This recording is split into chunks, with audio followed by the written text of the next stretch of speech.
Buenas tardes con todos. Por favor, me confirman si me escuchan para iniciar el panel. Se te escucha bien. Mari, ¿me escuchan? Sí, te escuchamos. Listo. Muchas gracias.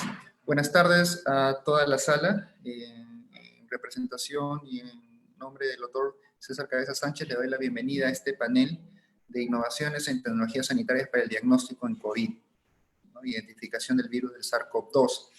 El Instituto Nacional de Salud le da las gracias también a Concitec por este espacio que nos permite armar un compartir de las experiencias que han tenido 4 investigadores de 4 instituciones distintas en el desarrollo de investigación que estaba dirigida o está dirigida a generar soluciones para el diagnóstico.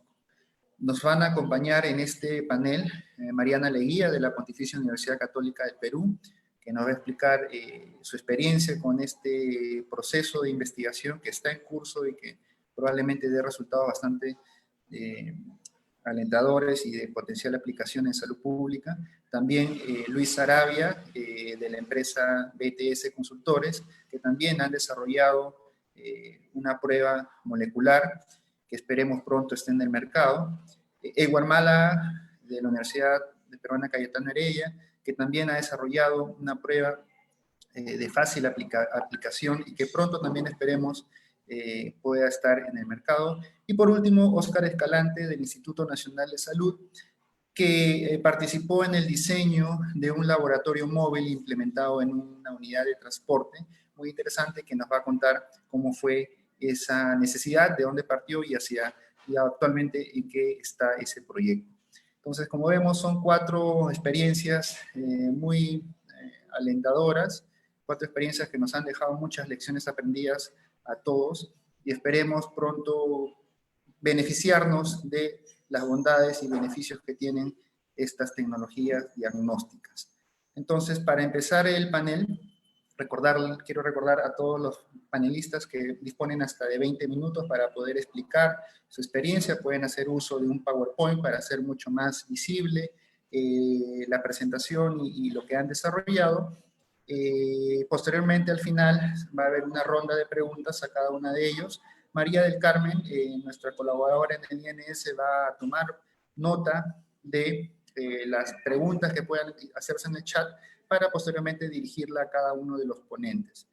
Entonces, muchas gracias a todos por su presencia y esperemos que este panel nos informe, nos plantee nuevos retos y apuntemos todos al tema del desarrollo de pruebas y soluciones en beneficio del diagnóstico y que a la larga facilite la lucha contra la pandemia. Entonces, Mariana, contigo empezamos. Muchas gracias por tu participación y la sala es tuya. Hola, Franco. Bueno, buenas tardes a todos. Muchísimas gracias por la invitación. No voy a perder más tiempo y voy a empezar a compartirles pantalla porque tengo un montón de cosas que contarles y me avisan cuando ya estén viendo la presentación. Se ve perfectamente, Mariana. Genial. Ok, bueno, nosotros postulamos un proyecto al Concitec en 2 ocasiones que no fue financiado en ninguna de las 2 ocasiones, pero esencialmente el proyecto es a base de un diseño único que nos permite hacer 3 cosas. Uno es hacer pruebas moleculares tradicionales, otro es hacer pruebas de diagnóstico molecular a partir de lo que se llama el RNA subgenómico, y el tercero son pruebas de secuenciamiento de genomas completos. El día de hoy les voy a dar un resumen de la parte 2 y 3, que es, digamos, lo que tiene más importancia en el contexto que estamos viviendo en el Perú. Entonces, bueno, como ustedes saben, el coronavirus es un virus cuyo genoma es una molécula de RNA de hebra simple, de sentido positivo, de alrededor de 30 kilobases, es decir, 30.000 pares de bases. Y este genoma tiene una estructura que está separado entre lo que se llaman las proteínas no estructurales, que son cosas como las polimerasas, etc. Y luego las proteínas estructurales, que son las que codifican digamos, las proteínas que vemos acá. Esta es la proteína espiga, que es lo que está acá en rojito, que es lo que se une al receptor de la célula para invadir la célula cuando la infecta. Y aquí está el resto de las proteínas estructurales, ¿no? Tenemos la E, que es el envelope, la membrana, la nucleocápsida, etcétera, etcétera. Entonces, nosotros como laboratorio de genómica que somos en la Universidad Católica, y como laboratorio, digamos, que se dedica al estudio de virus, tenemos bastantes experiencias de muchos tipos, todos a partir de genomas virales. En el pasado nosotros hemos trabajado mucho con dengue y con Zika, y aquí les estoy enseñando 2 papers que publicamos hace relativamente poco tiempo, donde empleamos una tecnología que se llama Targeted Amplification, o que también se conoce como Tiling PCR, para poder esencialmente generar genomas completos. En el momento lo que trabajábamos era dengue, o sea que eso era lo que nos interesaba, dengue, y mientras estábamos trabajando los protocolos de dengue, apareció la pandemia de Zika, con lo cual fuimos capaces muy rápido, digamos, de adaptar los conocimientos y lo que habíamos aprendido en este desarrollo de métodos a hacer secuenciamientos de Zika. Y bueno, a partir de esas experiencias hemos aprendido un montón, y cuando ha venido lo del coronavirus hemos estado también posicionados para hacer una cosa similar. Y aquí tienen nuevamente el genoma que ya les enseñé, y una de las primeras cosas que hicimos fue desarrollar estrategias para poder generar estos genomas completos de SARS-Corona, porque todo lo que se hace en mi laboratorio y en los laboratorios con los que nosotros colaboramos parte de información genómica, con lo cual hay que tener los genomas de las cepas que circulan acá. Entonces lo primero que hicimos fue diseñar un set de primers, que se los he puesto aquí, para poder hacer lo que nosotros llamamos Tiling PCR nuevamente, o secuenciamiento escalonado. Y aquí la idea es, al menos en teoría es bastante sencilla. En la práctica es un poquito más complicada porque hay miles de parámetros que afectan cómo es que uno puede tener éxito con esto. Pero los parámetros, digamos, más importantes que hay que considerar acá para poder amplificar el genoma completo son 2 cosas. Uno es la carga viral de la muestra, ¿okay? Obviamente cuanto la carga viral es más alta, más fácil trabajar con ellos. Y otro es el tamaño de los fragmentos que se van a amplificar. Entonces, en general, es mucho más fácil amplificar fragmentos de menor tamaño que fragmentos de mayor tamaño. Con lo cual, si uno va a trabajar con muestras de baja carga viral, lo que va a querer es amplificar un montón de estos fragmentos. En este caso, los primers se pusieron cada un KB para poder cubrir la totalidad del genoma. Entonces aquí básicamente lo que les estoy dando es un zoom in, una visión de cerca de cómo es que funciona esto. Se generan un montón de fragmentos, y estos fragmentos tienen una zona de overlap de 200 pares de bases, o alrededor de 200 pares de bases. ¿Y este overlap para qué sirve? Para que una vez que se han generado estos fragmentos, nosotros los podamos ensamblar bioinformáticamente en un contig único que represente el genoma completo. Entonces, esa ha sido básicamente nuestra estrategia. Si quieren conocer los detalles, los invito a leer los papers que ya están publicados, que es básicamente, hemos hecho exactamente lo mismo, con algunas modificaciones que les voy a comentar ahora. ¿Okay? Sin embargo, uno no tiene que ser un genio para darse cuenta que cada vez que uno genera uno de estos overlaps de 200 pares de bases, básicamente lo que está generando es una opción de desarrollar un diagnóstico para PCR en tiempo real, única y exclusivamente con el añadir un probe. Entonces, se diseñó, la estrategia de diseño fue para hacer secuenciamiento, pero cabe recalcar que es muy fácil, con solamente añadir un probe, ahora tener una estrategia para diagnóstico. Entonces, con este diseño básicamente teníamos 29 posibles diagnósticos para corona. Ahora, nosotros no hemos hecho eso, no nos ha interesado hacer eso. ¿Por qué? Porque ya hay diagnósticos de gold standard para corona. Aquí les estoy poniendo 10 diagnósticos que se han desarrollado ya sea por el CS de China, por Pasteur, por la OMS, etcétera, etcétera, que targetean diferentes zonas del genoma. Acá tienen, por ejemplo, el ORF1AB, la polimerasa, el gen E, el gen N, etcétera, etcétera. Y aquí les estoy poniendo una tabla donde tenemos 6 muestras de diferentes CTs, que nos las dio el INS, positivas para SARS-Corona, y nosotros les hemos aplicado estos gold standards a las 6 muestras. Y lo que pueden ver muy a grandes rasgos, porque los detalles aquí no son importantes, a grandes rasgos lo que ven es que algunos diagnósticos funcionan mejores que otros, este no es muy bueno, o sea, la misma muestra te da un CT bien bajo en comparación a otros diagnósticos, y sin embargo hay concordancia entre las cantidades relativas, es decir, las muestras que tienen alta concentración de virus nos dan CTs más bajos que las muestras que tienen baja concentración de virus. Entonces, ¿por qué estoy yo mencionando esto?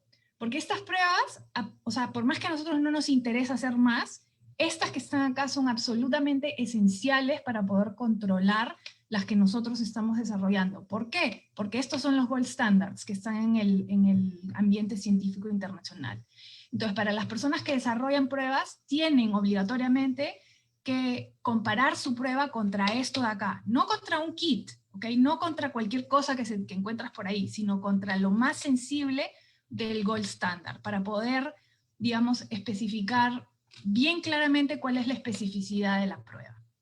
Bien, a nosotros no nos ha interesado hacer esto, pero sí nos ha interesado hacer lo que se llaman las pruebas de RNA subgenómico. Y con eso voy a pasar esencialmente al proyecto. Es un proyecto que lo está llevando Diana Juárez Espinosa, y básicamente ella solita ha sacado esto a la luz, que ha sido un trabajo de titanes, pero tenemos resultados muy, muy prometedores para compartir con ustedes. Entonces les explicamos un poquito cómo funciona esto. Ustedes ya vieron aquí el RNA genómico, que es la molécula esta de 30 kilobases, ¿ok? Sin embargo, adicionalmente a este RNA, que es lo que se llama el RNA genómico, existen unas especies de RNA subgenómico, que son más cortas, ¿okay?, de tamaño, y que reflejan los genes, digamos, estructurales. ¿De dónde vienen estos RNA subgenómicos? ¿Okay? Cuando el virus infecta la célula, el virus entra a través del receptor AC2 por un proceso de endocitosis, ¿ya? Pero eventualmente esta vesícula se va a alisar soltando el genoma, que es el genoma, o sea, el RNA genómico, el grande que está acá. Y este RNA genómico sirve como RNA mensajero, ¿ok?, para generar proteínas virales que a su vez sirven para replicar el RNA. O sea, esto sirve como RNA mensajero para hacer el proceso de generar las proteínas que se requieren para replicación, y a la vez también sirve como templado para generar más copias del genoma que se van a requerir a la hora de ensamblar partículas virales nuevas que van a salir a infectar células aledañas y eventualmente a otras personas. Entonces, por cada corona que entra, salen varios coronas, con lo cual hay que replicar el genoma, ¿okay? Pero adicionalmente a replicar el genoma, también tenemos que generar todas estas proteínas de spike y nucleocápside, y se requieren muchísimo más copias de las partes de esta parte de acá. Entonces, durante este proceso de replicación se generan intermedios que terminan en la culminación de estos RNA subgenómicos, que luego sirven de RNA mensajeros para generar las proteínas virales que van a, digamos, estar en estas partículas. ¿Okay? Entonces de ahí es más o menos de donde vienen estos RNA subgenómicos, y la particularidad es que están presentes solamente durante el proceso de replicación de la célula y cuando se están generando partículas virales nuevas. ¿Okay? ¿Por qué es que esto es importante? Entonces, aquí lo que les estoy poniendo es, digamos, un timeline, ¿no?, desde donde lo que se ha marcado es el inicio de síntomas en una persona que está contagiada, que es en realidad lo único que nosotros podemos decir con certidumbre, cuándo es que la persona empieza con síntomas, no cuándo se contagió. ¿Okay? Si una persona empieza con síntomas aquí, lo que nosotros sabemos es que esa persona se ha contagiado de 2 a 14 días antes de su inicio de síntomas, si es que tiene síntomas, porque también sabemos que hay un montón de asintomáticos. Entonces, durante 7 días antes de ese inicio de síntomas, la persona ya tiene virus en su sistema, y este virus se puede detectar por una serie de ensayos, ya sea por PCR de hisopado nasofaríngeo, o de lavado broncoalveolar, o de saliva, y también se puede hacer por aislamiento viral, que obviamente es un proceso mucho más complicado y que requiere también de BCL3, ¿no? Pero esencialmente en la fase inicial de la infección, que uno puede detectar el virus, no puede detectar los anticuerpos. Sin embargo, en esta fase el cuerpo ya empezó a producir anticuerpos y después de más o menos una semana del inicio de síntomas, nosotros vamos a poder empezar a detectar esos anticuerpos con pruebas serológicas. Y es lo que vemos acá.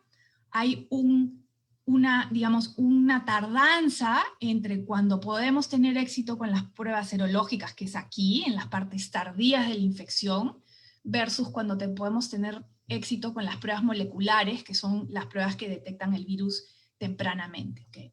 Sin embargo, con el coronavirus estamos teniendo un problema, y es que las pruebas moleculares tradicionales están dándonos resultados positivos muchas veces hasta 6 semanas después de que la persona haya empezado con síntomas. O sea, es decir, estas personas ya se recuperaron, ya están bien, ya no tienen síntomas, podría dárseles de alta, podrían regresar a trabajar, y sin embargo, tú les haces una prueba molecular y la prueba molecular sigue dando positivo. Eso es un problema, porque eso no las deja regresar a trabajar y básicamente es un impedimento también para las altas hospitalarias. Y sin embargo, estas personas aquí ya no contagian. ¿Y cómo sabemos que no contagian? Porque si tú tratas de hacer aislamiento viral de esas muestras, no aíslas virus. En otras palabras, las personas contagian en esta fase inicial de la infección, cuando todavía hay virus vivo en la muestra que se puede rescatar. ¿Okay? Más adelante, los anticuerpos ya neutralizaron el virus, pero hay una suerte de, por así decirlo, cadáver de virus o virus muerto que sigue estando en las muestras y que nos sigue dando muestras positivas de PCR, pero en una situación donde la persona ya no contagia. Entonces, para poder regresar a la normalidad tenemos que poder distinguir entre el estado contagioso y el estado no contagioso de la persona. Y eso es lo que las pruebas que nosotros estamos desarrollando atinan a hacer. Entonces, ¿cómo es que esto funciona?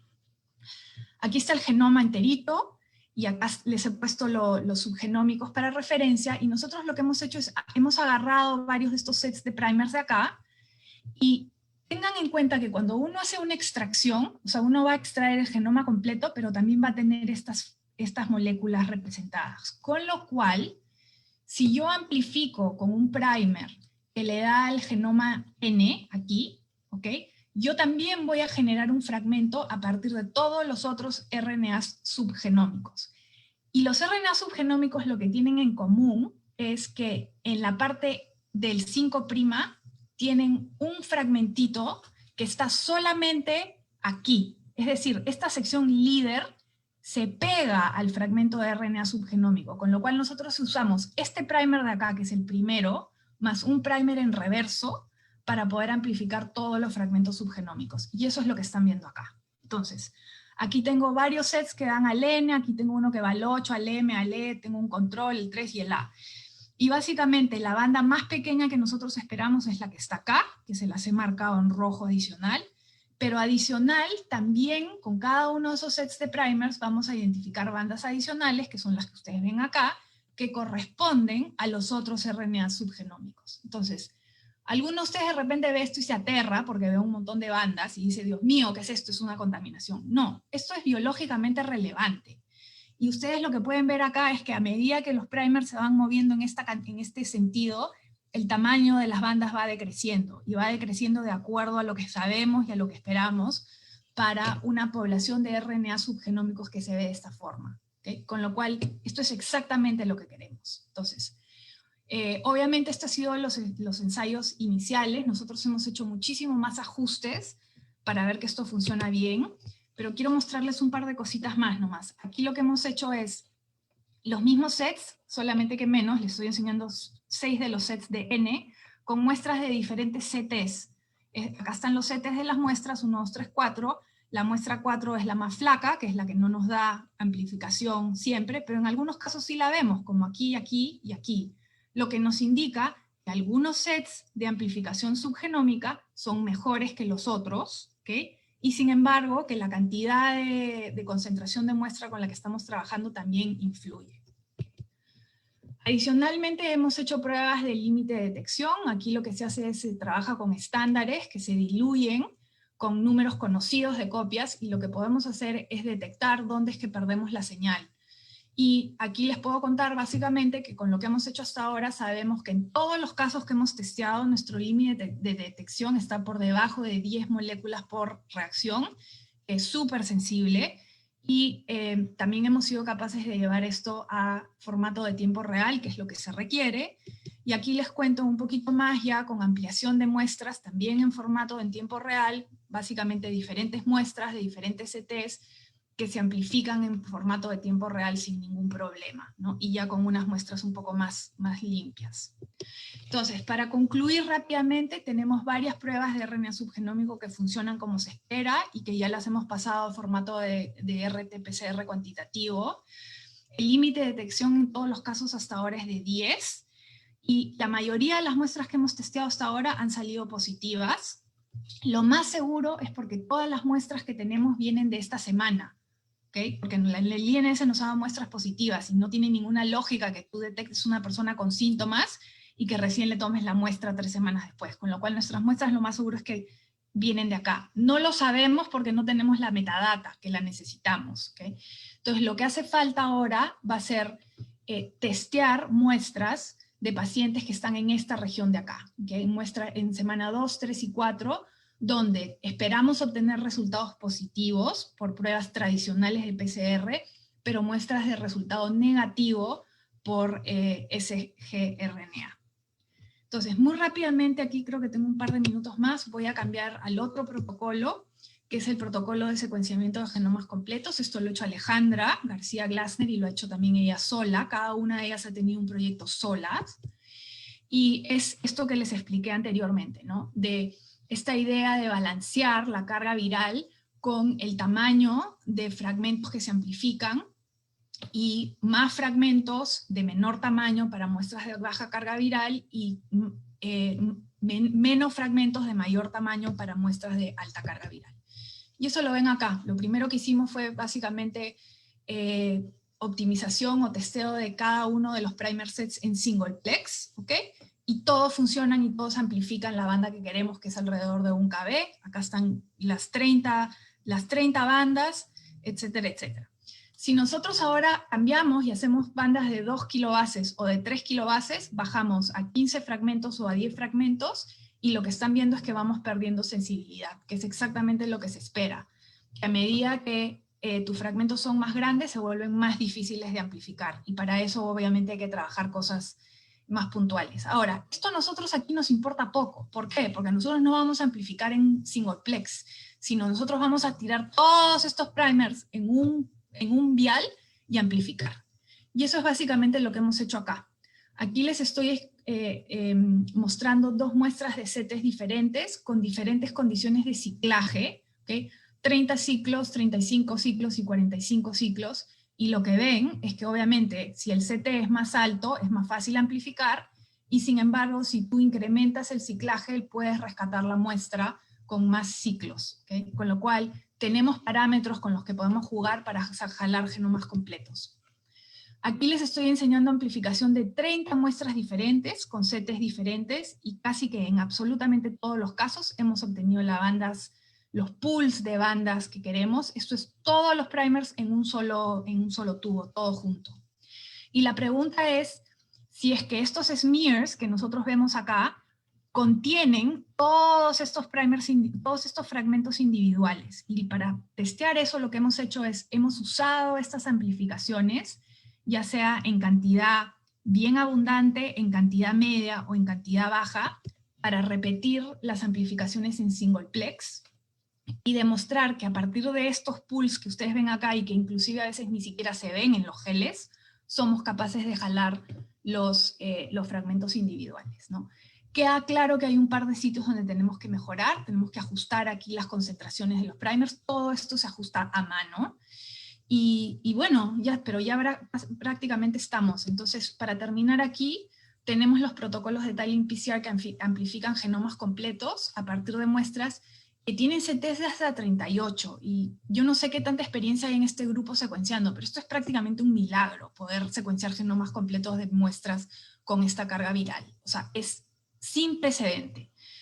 Y bueno, obviamente tenemos esta verificación, pero ahorita lo que nos hace falta es completar el secuenciamiento de última generación y hacer el análisis bioinformático para poder, digamos, probar de una vez por todas con un coverage normal o digamos, medible, que estamos haciendo eso, ¿no? Pero estamos muy contentos con los resultados. Y para terminar la presentación me preguntaron o me pidieron que hablara de las dificultades que hemos tenido para la investigación, y están resumidas acá. Creo que lo más importante ha sido el acceso a las muestras correctas. Nosotros hemos tenido la suerte de recibir muestras positivas y negativas para SARS-Corona, pero las muestras negativas que se requieren para validar un ensayo de diagnóstico son muy importantes, porque no pueden ser muestras que hayan salido negativas para el patógeno de interés, SARS-Corona, sino tienen que ser muestras que sean positivas para otros patógenos respiratorios. Es decir, para flu, para paraflu, para virus respiratorio sincicial. Esas muestras se requieren para poder hacer pruebas de especificidad, y sin ellas no se pueden hacer pruebas de especificidad. Y esas muestras nos están faltando. Faltaría un banco de muestras para poder tener acceso a las muestras de manera rápida, y también es imprescindible tener acceso a la metadata. Es decir, muestras ciegas, o sea, son útiles, nos permiten empezar a trabajar y ajustar muchos de los parámetros que hemos tenido que ajustar, pero necesitamos otros parámetros para poder, por ejemplo, definir si estamos acá, ¿no? Cuándo fue el inicio de síntomas, cuándo se tomó la muestra. Si yo tuviera esa información, podría ya también decir si es que estas muestras que me han salido negativas son porque realmente son negativas porque están acá, y que no son negativas porque tienen baja carga viral. Entonces, muy importante, ¿no? Y bueno, en nuestro caso en particular, nosotros no hemos tenido dificultades regulatorias, pero eso es única y exclusivamente porque nosotros no estamos haciendo kits, nosotros estamos haciendo protocolos de diagnóstico, que solamente requieren, digamos, de ensayos de especificidad, sensibilidad, todo eso se conoce cómo se hace. Pero si en algún momento nosotros quisiéramos pasar esto a ser kits, entonces esto definitivamente va a ser un problema, ¿no? Y yo sé que esto ha sido un problema para algunos de mis colegas y que es un tema que hay que terminar con Digemit. Así que bueno, con eso les agradezco mucho. Preguntas si es que tienen, y este es el team, básicamente, Diana y Alejandra, que son las que han sacado adelante este. Gracias, Mariana. Felicitaciones por todo el trabajo hecho con tan poco recurso humano. Eso es bastante destacable. Y también gracias por los problemas identificados. Sabemos cuáles son los problemas respecto a varios de los grupos de investigación, y estamos trabajando actualmente en tratar de darle la solución de la manera más pronta y correcta posible junto con ustedes. Gracias, Mariana. El siguiente ponente es Luis Arabia, de la empresa BTS, que también está desarrollando un kit diagnóstico de otra naturaleza. Esto sí apunta a ser un dispositivo médico in vitro, y ahora vamos a escucharlo para ver su experiencia y el tramo recorrido hasta la fecha. Luis, la sala es tuya. Gracias, Franco. Buenas tardes con todos. Voy a compartir inmediatamente la presentación.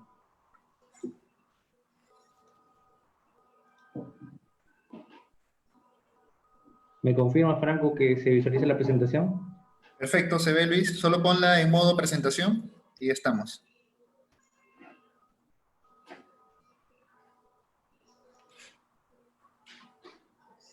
Muy bien, ahora sí. Ok, muchas gracias. Muy buenas tardes con toda la audiencia. Bueno, este momento les voy a presentar nuestro proyecto de investigación presentado en Innovate Perú, al que ganamos el concurso Reto Innova COVID-19, que es la validación y empaquetamiento de un kit molecular para el diagnóstico específico de COVID-19.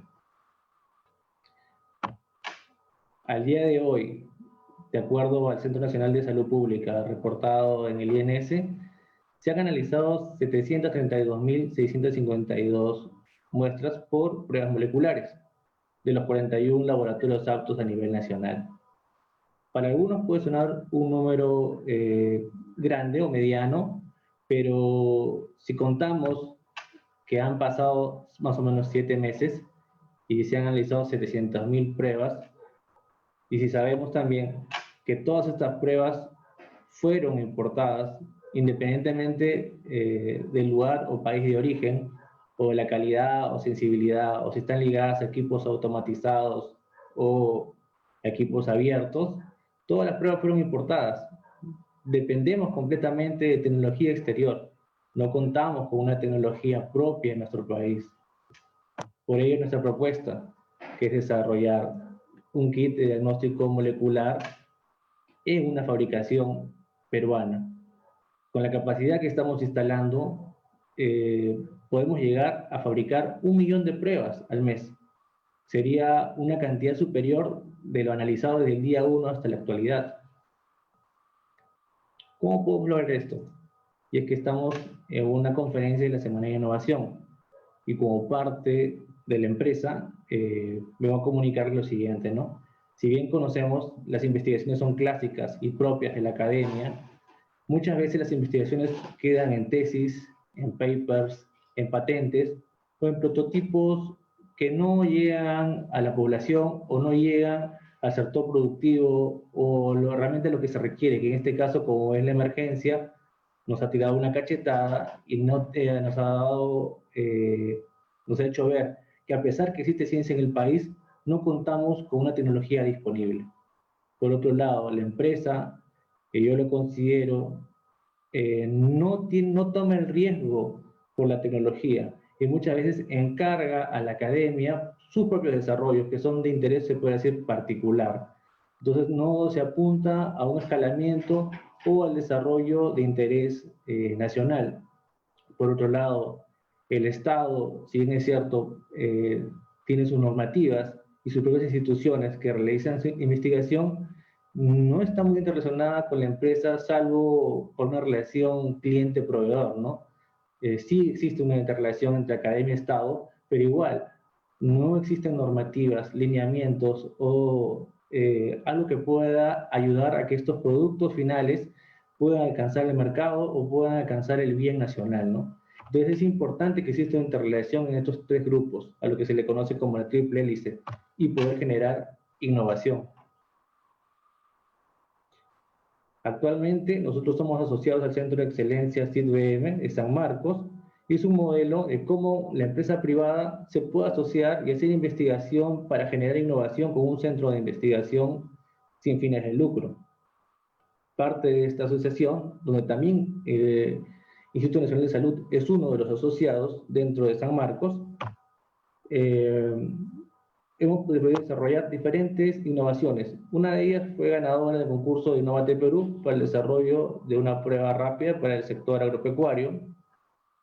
Hemos podido realizar tesis de pregrado y tesis de posgrado para diferentes estudiantes financiados con recursos propios de nuestra empresa, y a la vez poder desarrollar soluciones basadas en biología molecular y biotecnología para diferentes tipos de instituciones públicas o privadas. En 6 años, utilizando innovación, basándose en biotecnología, hemos podido llevar una microempresa a una escala de pequeña empresa, y eso nos ha dado la ventaja de poder aplicar y postular al Reto Innova COVID-19, que estaba abierto solamente para un tipo de empresas, ¿no? De pequeñas empresas a un mayor sector. ¿Y por qué decidimos postular a Innovate Perú con una RTQ-PCR? Si bien es cierto, existen diferentes tipos de tecnologías, podríamos elegir una disruptiva o una tecnología clásica ya validada estándar. Entonces, ¿ahora cuál elegimos, no? En ese momento, bueno, y hasta la actualidad, seguimos viviendo una emergencia. Entonces teníamos que decidir algo rápido, algo que pueda dar una solución, algo muy claro, darlo en el blanco. Pero también debemos ser conscientes, todos los peruanos incluidos, de cuál es nuestra realidad nacional, la burocracia, la desidia y la falta de conocimiento de poder llevar esas tecnologías aplicadas, sobre todo a la parte de salud. Entonces sabíamos que nos enfrentábamos a un gran riesgo y por ende teníamos que tomar una solución más fácil de llegar a camino, algo ya validado, algo se puede decir estándar. Por otro lado, en aquella fecha ya existían 35 kits aprobados por la autorización de emergencia de la FDA para el diagnóstico molecular de COVID y más de 200 kits de diagnóstico IVD alrededor del mundo, todos basados en RT-qPCR, que es la prueba que recomienda la OMS y el CDC. y que se utiliza, y se venía utilizando y se viene utilizando aquí en las instituciones privadas, ¿no? Como el INS. A fines de marzo salió un reporte dando a conocer la capacidad en biología molecular de diferentes laboratorios a nivel nacional. Eso reforzaba la teoría de poder desarrollar un producto que pueda ser utilizado en diferentes lugares del Perú, instituciones públicas, privadas, universidades o otros tipos de instituciones. Y a la fecha eso ha crecido mucho más.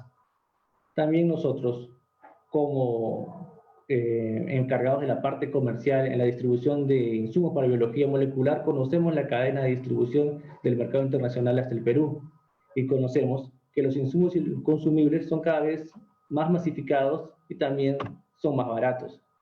Por ello, lanzamos nuestra nueva línea, CADBio, la cual registramos en Indecopi para lanzar una marca de biología molecular, en este caso para el diagnóstico de COVID, basado en la RT-qPCR en tiempo real.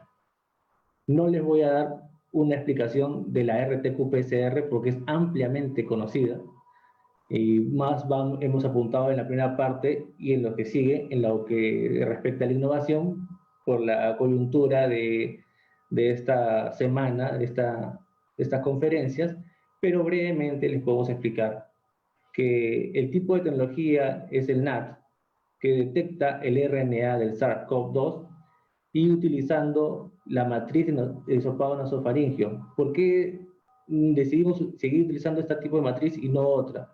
Porque es la que se utiliza mundialmente y que ha sido validada para el diagnóstico de diferentes enfermedades respiratorias agudas, incluida ahora el SARS-CoV-2, y también la tecnología del RT-PCR, que ya está instalada en el país y bueno, que de esta fecha a la actualidad ha crecido mucho más. Básicamente, el detalle de nuestro kit está basado en la detección múltiple de diferentes marcadores de SARS-CoV y otros controles. En este caso, detectamos con 2 fluorocromos FAN y X, 2 genes distintos de SARS-CoV-2, un control interno heterólogo para el control de las extracciones, marcado con un fluorocromo Texas Red, y finalmente, como se utiliza en diferentes pruebas de RT-PCR, utilizamos el RNA-SAP humano, marcado con el fluorocromo Sci-Fi 5. Nuestra prueba ha pasado una evaluación de la performance a través de un convenio de transferencia de muestras nacional con el INS. Estas muestras fueron entregadas a finales de junio y también hemos tenido contacto con entidades internacionales, donde el NRL nos hizo llegar a través de One World Accuracy un set de muestras para poder validar la performance de nuestra prueba, obteniendo 100 de 100. Igual estamos en un proceso de transferencia de muestras con la organización PATH de Estados Unidos y hemos llegado a inscribir nuestra prueba a la Fundación FIND como una tecnología de desarrollo. Nuestros resultados, en todos nuestros avances con respecto al proyecto Innovate Perú, hemos alcanzado casi un 100% en casi todos y adicionalmente, que no está contemplado en el proyecto, pero es parte de poder alcanzar la tecnología para ser comercializada, es la adecuación de una planta de producción, la cual ya está desarrollada al 100%, ha sido edificada, pero los desafíos que hemos encontrado ha sido, bueno, poder tener una completa transferencia de datos por parte del INS, o, bueno, en este caso, poder contar con un incremento de tamaño muestral para una validación clínica posterior, pasando la fase de autorización de emergencia. En estos momentos nos encontramos terminando y avanzando la gestión de las BPMs y coordinando las validaciones comerciales con los posibles usuarios de nuestra tecnología. Como ven, la sensibilidad alcanzada por nuestra prueba inicialmente es de 86% y una especificidad de 100%, pero eso tiene que ser corroborado con información pendiente, ¿no?, por el INS. Se habla del tamaño o en el nivel de desarrollo en que se encuentra la tecnología. Desde que viene de una idea hasta que se cristaliza en un producto, hay diferentes pasos que se deben cumplir. Actualmente nos encontramos casi en el último peldaño de esta de escalar esa tecnología. Es donde estamos adecuando nuestras BPM, ya contamos con una planta y estamos en el proceso de producir nuestras producciones piloto para poder tener el producto final escalado y que sea comercial. Acá vemos una imagen del laboratorio que hemos edificado, que ha sido basado en normas de IVD de la ISO 13485 y que está exclusivo, siendo el primer laboratorio de diagnóstico de dispositivos médicos de diagnóstico in vitro para biología molecular en el Perú, en el sector privado. Esto es con recursos propios de nuestra empresa. ¿Hacia dónde apuntamos? A que nuestras tecnologías sean de calidad y puedan ser exportadas. Nuestros procedimientos y nuestras GPM han sido alineadas a la ISO 13485 y esperamos que en el futuro nuestros productos puedan ser marcados como CIVD y aprobados por FDA. Y para casi finalizar, podríamos decir que antes de la pandemia, que como les dije al inicio, nos tomó como una cachetada a todos, decir que no había ciencia o no había tecnología antes en el país, sí lo había, siempre lo ha habido, ¿no? Las universidades públicas o privadas tienen sus propios recursos, apoyan a la investigación. Existen centros públicos, y privados y empresas privadas que invierten en las tecnologías, en proyectos de investigación. Están los financiamientos de Innovate Perú, de Fondesit y también por parte de Salud, para que otros terceros puedan desarrollar innovaciones, puedan presentar sus prototipos, puedan también escalarlos. Pero también es importante que existan los lineamientos, existan las normativas para que estas tecnologías no se queden solamente en fase prototipo, sino que puedan llegar finalmente al usuario y puedan ser aplicados, como en este caso de la emergencia. Hubiese sido muy favorable que todo lo hubiésemos tenido normado antes de la pandemia. Producto de esta emergencia han salido diferentes innovaciones y desarrollos y hemos visto que el Perú, que bueno, nosotros lo conocemos porque estamos en el ámbito científico, pero la población se enteró de que en el Perú se hacía ciencia y que se hacía innovación. Bueno, y acá es el ejemplo, bueno, que publicó el INS, los diferentes desarrollos para biología molecular relacionadas al COVID. Entonces, ¿qué necesitamos? Uno, como al inicio de la presentación, es concretar esta triple alianza, ¿no?, que existe entre academia, Estado y empresa para poder desarrollar innovación y que ayude también a través de las instituciones como CONCITEC a poder definir y esquematizar la investigación en el país. Si bien es cierto, hay programas de investigación que CONCITEC ya ha desarrollado, faltaría integrar más, ¿no?, en el grupo empresa-academia, ¿no?, como flexibilizando las bases, que algunas veces no se puede postular por determinados ciertos criterios que aparecen ahí, no todas las postulaciones se puede decir que son para todos, no son abiertas. Igual, incrementar las redes de investigación, que sean descentralizadas, ¿no? Entonces, si solamente una red de investigación es exclusiva o es guiada o normada solamente por una entidad, por ejemplo, del Estado, va a ser muy difícil que otras entidades privadas o la academia se pueda acoplar, ¿no?, contando la tecnología. Asimismo, abrir, ¿no?, la libertad para el financiamiento y para la información por parte de las instituciones del Estado. Y eso también, porque lamentablemente en todo el Perú, bueno, muchas instituciones y personas carecemos, ¿no?, de la ética y la transparencia. Por eso que carecemos de confianza entre instituciones. Entonces debemos mejorar esto. En nuestro equipo, bueno, estoy en representación acá como líder del proyecto, pero detrás de este desarrollo está Aldo Flores, que es el CEO de gerente de la empresa, Milagros Zabaleta, que es la directora de investigación, bueno, el que les habla, que es gerente de investigaciones, desarrollo e innovación. Y también contamos con investigadores que están estudiando su maestría de biología molecular y una egresada de la Universidad Agraria de La Molina. Bueno, muchas gracias. Muchas gracias, Aldo, Luis, por tu presentación, disculpa, me quedó el nombre de Aldo. muy interesante. Al final vamos a plantear algunas preguntas. Queda claro el nivel de avance y las dificultades que han tenido. Y bueno, vamos a continuación a presentar otra iniciativa. Gracias, Luis. Otra iniciativa también de dispositivo médico, que es, digamos, de naturaleza un poco diferente. Entonces vamos a ir a conocerla. Es el proyecto desarrollado por Edward Málaga de la Universidad Peruana Cayetano Heredia. Edward, podemos ir poniendo la presentación para que puedas iniciar y bueno, tienes el tiempo indicado, 20 minutos, y si ya estás listo, el auditorio, la sala es tuya también, podemos empezar. Gracias por tu presencia.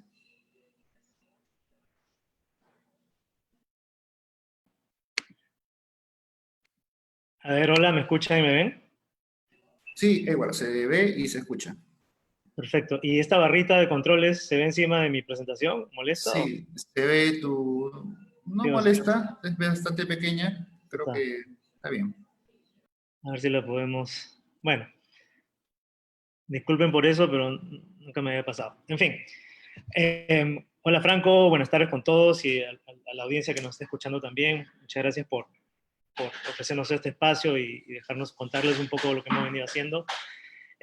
Empiezo con esta diapositiva para contarles que yo no vengo de trabajar ni con virus, ni con coronavirus, ni con diagnósticos, ni con nada que se le parezca. Y muy parecido a lo que menciona Mariana, la pandemia nos ha tomado a todos por sorpresa, bueno, lo sabemos todos, y hemos tratado de aprovechar nuestro know-how, nuestra expertise para ayudar a brindar soluciones en medio de esta crisis. Entonces el interés no es exactamente académico ni comercial, sino puramente ayudar con soluciones para el diagnóstico. Y este collage, esta foto, lo que muestra es básicamente el trabajo que hacemos normalmente en nuestro laboratorio, que es neurobiología, tratar de comprender la base celular y molecular de enfermedades neurodegenerativas. Y para esto usamos este modelo del PCEBRA y utilizamos muchas manipulaciones genéticas y también trabajo con proteínas. Y de ahí viene la conexión con los métodos diagnósticos que van a ver en un momento. Entonces, pasando al equipo, este trabajo, lo que les voy a mostrar, ha sido principalmente hecho por 5 personas de 2 laboratorios de la Universidad Cayetano Heredia, en colaboración con otros colegas de la UPC, de la Universidad de Stanford y de la Universidad de Kiel en Alemania. Quisiera empezar con unas notas de concepto que van un poco más allá de lo técnico que nos han tocado hasta ahora y que parecen a veces un poco redundantes, pero son importantes mencionarlas. Todos sabemos que el SARS-CoV-2 es un virus altamente contagioso que se transmite por aerosoles hasta 5 metros a distancia, pero el principal problema es también que hay una alta tasa de asintomáticos, hay una ventana de tiempo en la infección que es presintomática, y todo esto convierte a este virus en un enemigo invisible, que es lo que lo hace más peligroso. Y algunos de los hard facts, de los hechos duros que debemos confrontar en esta crisis es que definitivamente no hay al momento curas ni vacunas garantizadas en el corto plazo, que la inmunidad no está garantizada ni tampoco la posibilidad de una reinfección y que la inmunidad de rebaño no es necesariamente una opción deseable.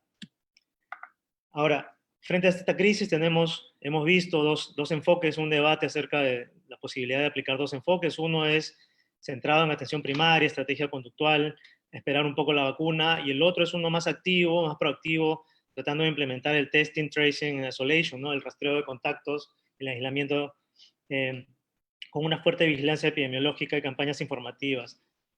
Personalmente pienso que este segundo enfoque ha sido un poco descuidado y depende mucho también del elemento diagnóstico, así que yo creo que aquí habría que hacer una incidencia sobre cómo mejorar en este aspecto. Además, esto tenemos la incertidumbre para tomar decisiones actualmente, porque valores como la tasa de contagio, ¿no? Prevalencia, R, se basan generalmente o casi totalmente en pruebas serológicas, en data incompleta. Entonces ahí tenemos un problema para tomar decisiones, que es muy grave. Por lo tanto, el control del contagio resulta clave no solo para la salud pública, sino para la reactivación económica. Esta situación de qué está pasando con la pandemia y qué estrategias necesitamos aplicar es altamente dinámica en el tiempo y en el espacio. Lo vemos en las diferentes regiones, lo vemos en diferentes fases de esta pandemia. Tenemos que tomar en cuenta los precedentes en Asia y en Europa, y que el día a día es irrefutable. Si bien estamos aparentemente entrando en una fase de contagio comunitario, están disminuyendo las muertes, el día a día está clarísimo. Todos necesitamos algún tipo de herramienta diagnóstica, no solamente para verificar la enfermedad, sino también para acercar al agente infeccioso. Entonces, la relevancia del diagnóstico, además de contribuir data precisa al control epidemiológico, quiero incidir en esto, en que es importante para la detección de los infectados, del contagio, no necesariamente la enfermedad, porque sabemos que hasta 80% de los individuos infectados no desarrollan necesariamente enfermedad. Lo más importante aquí es, más que utilizar una prueba de diagnóstico para confirmar que el paciente efectivamente tenía esta enfermedad, además del cuadro clínico, es detectar al enemigo, detectar dónde está este virus, así el paciente, entre comillas paciente, no tenga signos de enfermedad. El gold estándar, ya lo han mencionado mis compañeros y colegas, es el PCR en tiempo real. Es una técnica maravillosa en tiempos de paz, pero en tiempos de pandemia como estos y en países con una composición bastante diversa y con un acceso muy difícil a la tecnología, ha sido muy difícil implementar de manera masiva. Como todos saben, hemos empezado muy lentamente con el valioso apoyo del INS para empezar, pero digamos, el desarrollo y la acreditación de más laboratorios capaces de hacer estas pruebas en gran número nos ha pasado factura, ¿no? Ha sido muy difícil de implementar rápidamente. Entonces, concluimos con que hay una necesidad de métodos, tecnologías alternativas, principalmente hechas en Perú. Ya lo dijo Lucho hace un momento, nosotros dependemos del mercado internacional y en situaciones como esta es definitivamente una gran desventaja porque no hemos podido ocuparnos de nuestros diagnósticos moleculares masivos. El prototipo, el proyecto, el modelo que hemos trabajado nosotros no son técnicas que hemos inventado, hemos implementado una combinación de técnicas ya existentes y los principales pasos para este diagnóstico del SARS-CoV-2 son tres. Primero empezamos con una extracción del material viral como en todo método diagnóstico, pero aquí lo que estamos haciendo es introduciendo dos cambios. Uno es trabajar con muestras de saliva en vez de muestras de hisopado. Las ventajas son obvias, no se necesitan hisopos, no hay contacto entre el examinador y el paciente, se reduce por lo tanto el contagio, se reducen los falsos negativos por la dificultad de la técnica del hisopado.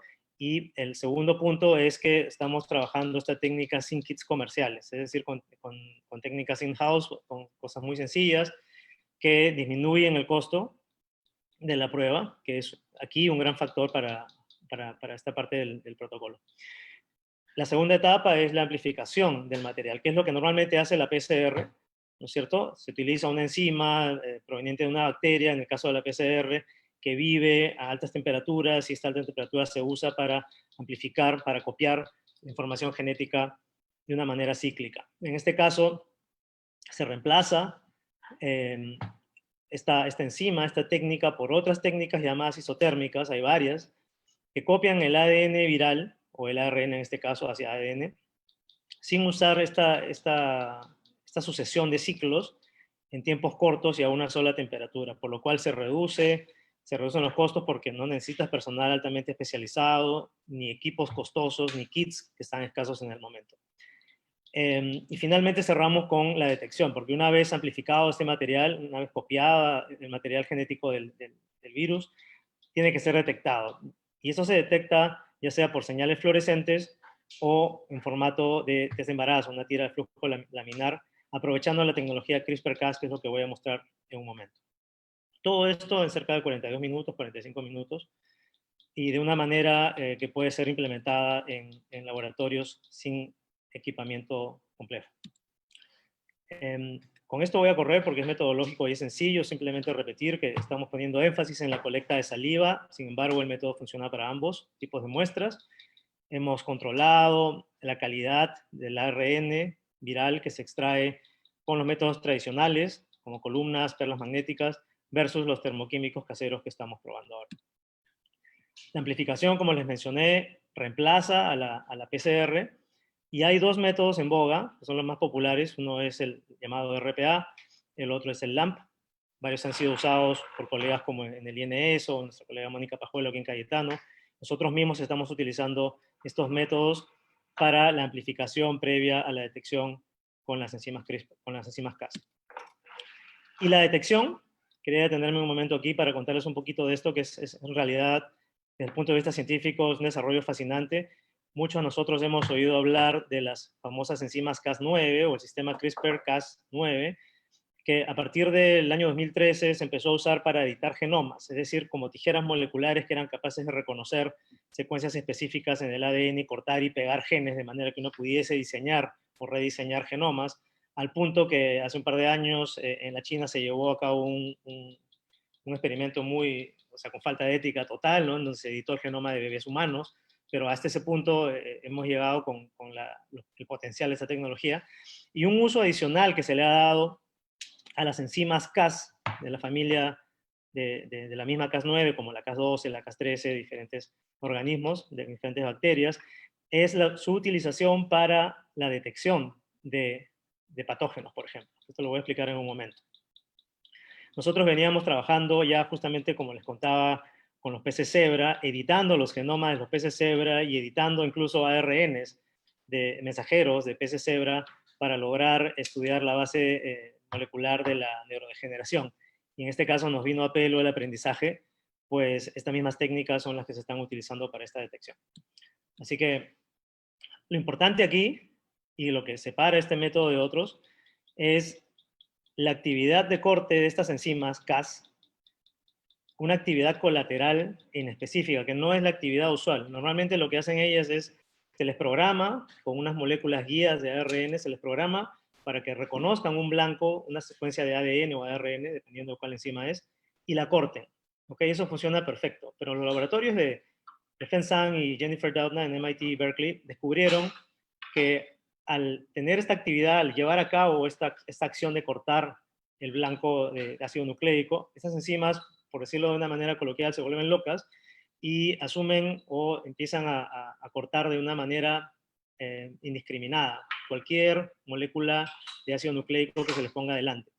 Entonces, en este caso, si es que uno coloca una molécula reportera, una molécula que al ser cortada va a brillar, por ejemplo, está amplificando la señal, porque por cada molécula detectada del virus, por ejemplo, van a ser cientos o miles de otras moléculas que van a empezar a brillar si es que se detectó este patógeno. Para esto, este es uno de los papers clásicos que ha salido a raíz de la pandemia, Broughton et al., publicado este mismo año. Como ya mencionó Mariana, pues tenemos aquí el genoma, ¿no? el genoma de RNA del virus, y hay una serie de proteínas, algunas de las cuales son más susceptibles al análisis genético por sus características de que no mutan tanto, de que tienen regiones más fáciles de amplificar, por ejemplo. Entonces, muchos de los amplicones, muchos de los blancos de detección que se han utilizado en diferentes kits y técnicas están relacionados a los genes E, el envelope, y gen N. Son los que hemos utilizado también nosotros, también hemos utilizado algunos adicionalmente, pero nos hemos enfocado principalmente en estos. Y la idea es que uno trata de diseñar estas guías de ARN, que son las que van a indicarle a la proteína Cas dónde tiene que cortar, para que detecte justamente los mismos amplicones, los mismos blancos que se detectan con la técnica de PCR. Bien, la enzima en su complejo, la proteína viral en su complejo, guiada por el famoso ARN guía, va a ser capaz de detectar su molécula blanco aquí en azul, ¿no? Y cuando ocurra esto, va a producirse el corte inespecífico que les mencionaba de una molécula que normalmente es artificial, ¿no? Sintética. Normalmente no brilla, tiene la posibilidad de brillar, pero una vez cortada, libera fluorescencia. Entonces, ese es el principio de la detección, que al detectar este complejo ARN, proteína, las copias del ARN viral que uno ha ido produciendo, va a generar este corte inespecífico que se puede leer como fluorescencia, la molécula esta reportera empieza a brillar, o se puede transferir a este formato de tira de flujo laminar, en la cual aquí en una foto real vamos a ver la diferencia clara entre una muestra positiva y una negativa, basada en la aparición de una segunda banda, en el caso de que aparezca el material genético del virus. El kit finalmente se ve algo así, ¿no? Uno necesita una cajita que es refrigerada, donde tiene los componentes enzimáticos y los fragmentos de ADN que van a ser necesitados para la amplificación y la detección Cas. Y como equipamiento mínimo, lo único que necesita uno son incubadoras, incubadores de tubos o baños María incluso, pipeta, un juego de puntas y básicamente las tiras de flujo lateral. En cuanto a la sensibilidad del método, ya son varios los grupos. Cuando empezamos nosotros a trabajar en esto, solamente 2 grupos, los de MIT y Berkeley, habían empezado a trabajar en esto. Ahora ya hay muchos grupos más en Europa, incluso en Argentina también, y se ha verificado que la sensibilidad del método es bastante parecida a la PCR. En muchos casos se habla de límites de detección de 10, de 5, de una molécula por muestra, una molécula viral, en unos otros casos de 50 o 100, dependiendo de qué blanco viral se usa, pero en todo caso es bastante comparable. La ventaja principal es el tiempo de ensayo, 30 a 40 minutos, comparado con 2 horas de PCR, y el tiempo de lectura y de entrega de resultados, que básicamente dentro de 1 hora o menos de 1 hora uno puede estar entregando el resultado versus todo el sistema automatizado que requiere el procesamiento de data en con un método como la PCR a tiempo real. Bien, esto es simplemente un resumen en imágenes de lo que hemos venido haciendo. Acá a la derecha ven el video como en un timelapse aparece la banda positiva en una muestra real de coronavirus de Perú, de pacientes. Y todo esto viene de un desarrollo de biología molecular en que hemos, por supuesto, poco a poco ido amplificando diferentes blancos virales, ya sea por PCR, ya sea por la técnica isotérmica que produce estos patrones en geles de agarosa, y luego con ayuda del INS que nos proporcionó estas muestras, bueno, son mucho más que estas, ¿no? Son las muestras de hisopado que se nos entregó, fueron trabajadas con métodos automatizados y métodos manuales para comparar la extracción del material viral. Se pasó a la lectura de fluorescencia con los métodos CRISPR, y finalmente esto se comparó con los resultados estándar en pruebas de diagnóstico IBD para PCR en tiempo real.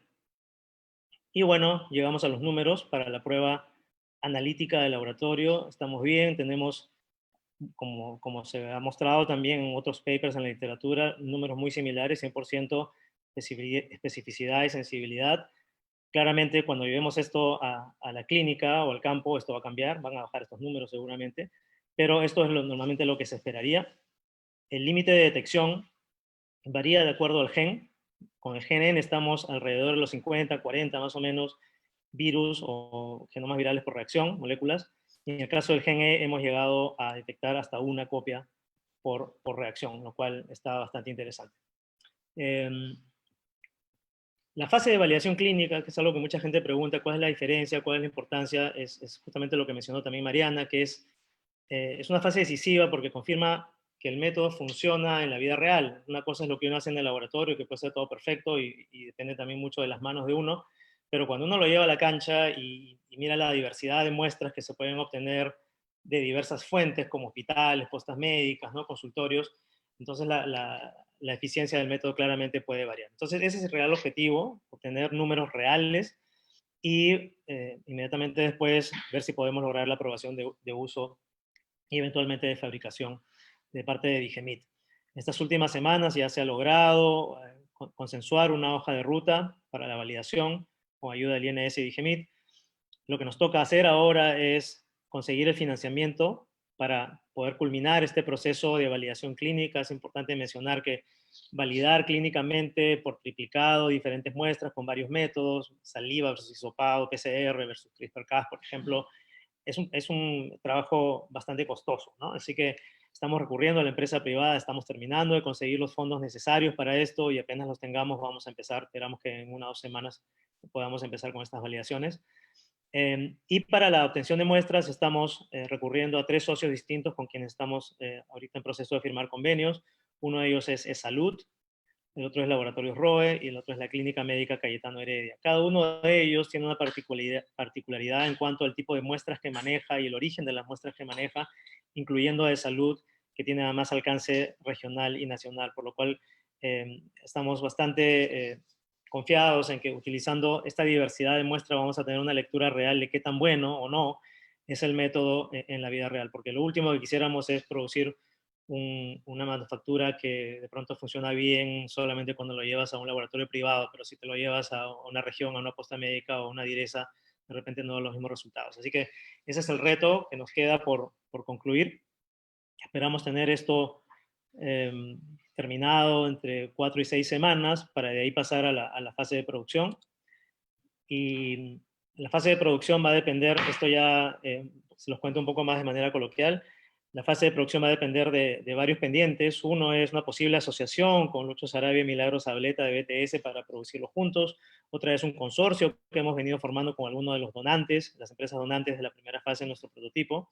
Y también en algún momento se propuso una APP con el MINSA para ver si es que el Estado también tenía interés. Lamentablemente no se ha podido llegar a mucho, pero la idea es claramente que esto no sea visto como un negocio, sino que la tecnología llegue a la sociedad mientras todavía tenemos esta pandemia y mientras todavía esperamos cuidarnos de una potencial segunda ola de contagios. Con esto quiero cerrar y agradecer a quienes nos han financiado a lo largo de la primera fase, diferentes empresas privadas, diferentes rubros, las colaboraciones técnicas logísticas como el Instituto Nacional de Salud, GenLab, Empresa La Ensenada, Merck Roe, colaboraciones académicas con nuestros amigos en Sevilla que nos enseñaron todo lo que había que aprender acerca de cómo manipular estas proteínas Cas, y también, por supuesto, agradecer a los laboratorios de investigación y desarrollo de aquí de Cayetano Heredia, que sin esto pues sería imposible trabajar. Y con eso termino. Muchísimas gracias. Muchas gracias, doctor Málaga, por su presentación. Para finalizar, Óscar Escalante, investigador del Centro Nacional de Salud Pública del Instituto Nacional de Salud, presentará su experiencia en la implementación de un laboratorio móvil para el diagnóstico molecular de COVID, denominado COVID-MASC.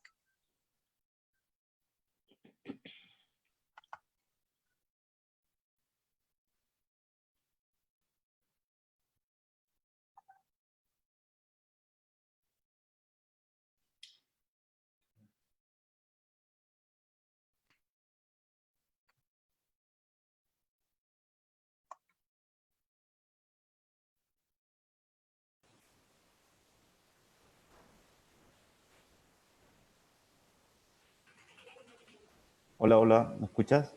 Sí, María, se escucha. Franco, sí, hola, Sí, se ¿cómo escucha. están? ¿La pantalla la pueden visualizar? Sí. Perfecto. Ponle modo presentación. Sí. Sí, lo estoy enviando. Ya, ahora sí, ¿verdad? Sí. Ya, gracias María, gracias Franco, gracias a todos los presentes por acompañarnos en esta jornada. Bueno, el Instituto Nacional de Salud tiene varias iniciativas, ¿no? Para poder mejorar el diagnóstico, mejorar la oportunidad de atención al ciudadano. Mi presentación es mucho más corta que mis predecesores y tal vez un poco menos científica, ¿no? Es una experiencia diferente, más que todo dirigida a la gestión que nosotros hemos realizado para poder de alguna forma acercar el diagnóstico molecular al primer nivel de atención. Nosotros conocemos muy bien nuestro país. Es un país megadiverso, mundialmente conocido por su diversidad, pero esta diversidad también en estas situaciones nos juega nos juega mal, ¿no? Tenemos algunas limitaciones por la heterogénea geografía que nosotros tenemos, la heterogénea demografía, cultura, etcétera, en donde nosotros teníamos que responder de alguna forma, ya que el diagnóstico molecular no estaba llegando a los establecimientos de salud, a las regiones, al ciudadano que realmente lo necesitaba en ese momento. Entonces, lo que nosotros hemos podido desarrollar es un laboratorio que pueda moverse, porque no es novedad que la Red Nacional de Laboratorios estaba limitada, ¿no? No sé si recordarán ustedes, si han podido visitar nuestra página web. Al inicio de la pandemia teníamos un solo laboratorio que procesaba pruebas moleculares, que es el Laboratorio de Referencia Nacional de Virus Respiratorios del Instituto Nacional de Salud, y que luego ya de mucho esfuerzo de todo el personal del Centro Nacional de Salud Pública se puede extender a cinco laboratorios en regiones que ya desarrollaban pruebas moleculares para otras enfermedades como dengue, como Zika, chikungunya. Luego, nosotros hemos visto nos hemos visto en la necesidad de poder extender aún más nuestra red. En este momento nosotros contamos con 19 laboratorios de salud pública que realizan diagnóstico molecular y que ya está apoyando toda la red nacional para poder tener un diagnóstico mucho más cercano. También es bueno mencionar de que gracias a esta pandemia, el Ministerio de Salud ha podido organizar equipos de respuesta rápida para poder brindar atención, visita y tratar de controlar la expansión de esta pandemia. Sin embargo, estos equipos de respuesta rápida tampoco contaban con un diagnóstico molecular en el momento, ¿no? Igual las muestras eran obtenidas y llevadas o al Instituto Nacional de Salud o a cualquiera de los laboratorios de la red. Entonces, nosotros podíamos darnos cuenta que la problemática principal era un diagnóstico no oportuno.